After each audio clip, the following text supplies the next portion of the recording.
To apply a matching pocket, you actually don't need the pocket pattern. You can use a pocket template, and we'll talk a little bit more about that in a minute. But really, the first step is to just get a hunk of fabric that is the right repeat for where your pocket is going to be. So we've marked the two little edges of the pocket. I've gotten a blob of fabric that I know is wider than my pocket and longer.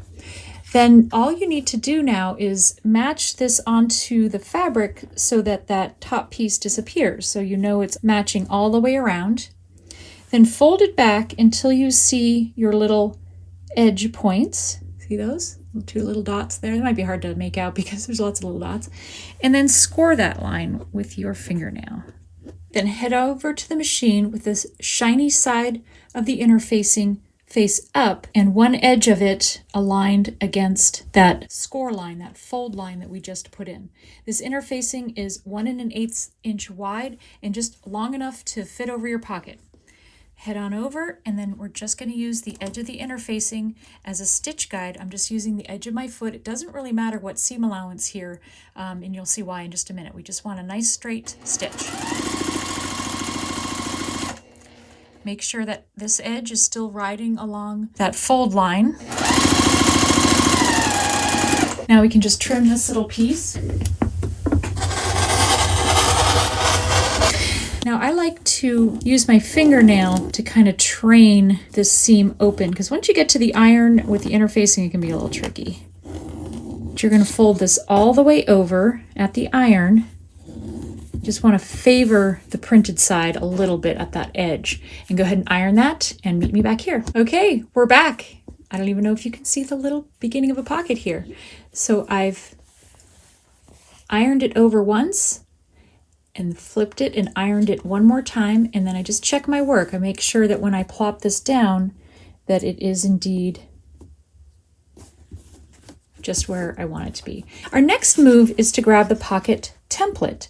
Now put it upside down so the shiny side is up. Plop this where you want your pocket to be. Plop this back down, making it disappear again, and then bring everything over to your ironing board and hit it with the iron. I'll be right back. Okay, I'm back. The reason to bring the shirt over is it can just help as a carrier for this whole thing. Now that's stuck on there just where I want it to be, and now I can just use the pocket as a folding template. You can do this at the iron as well. But what I find is much easier is to just run a line of stitching around the edge and use that.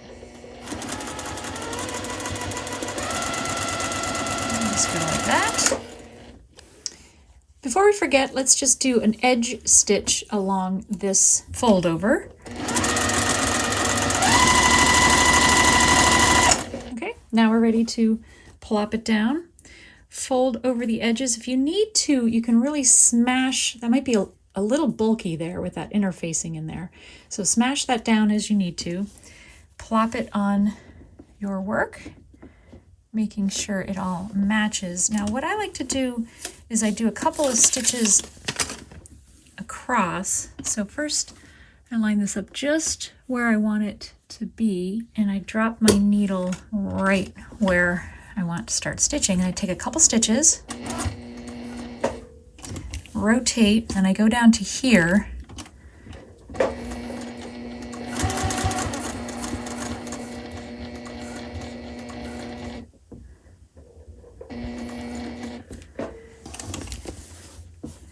And then I go back up again.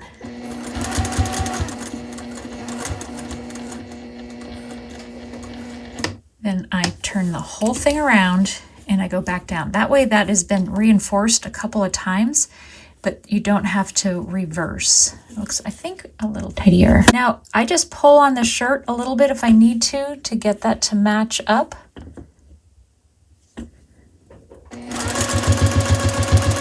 Using my fingers. I get down to the bottom before I get too far. Flip it up.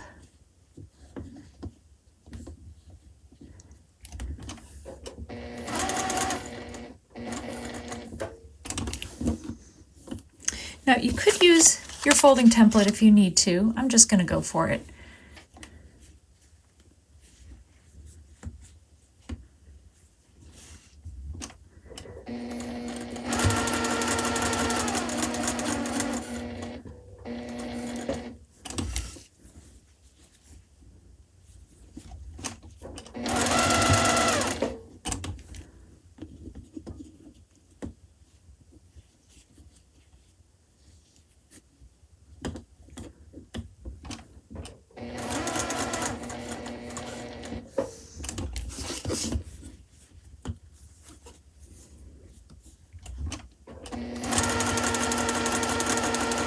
You can fold that extra piece in if you need to.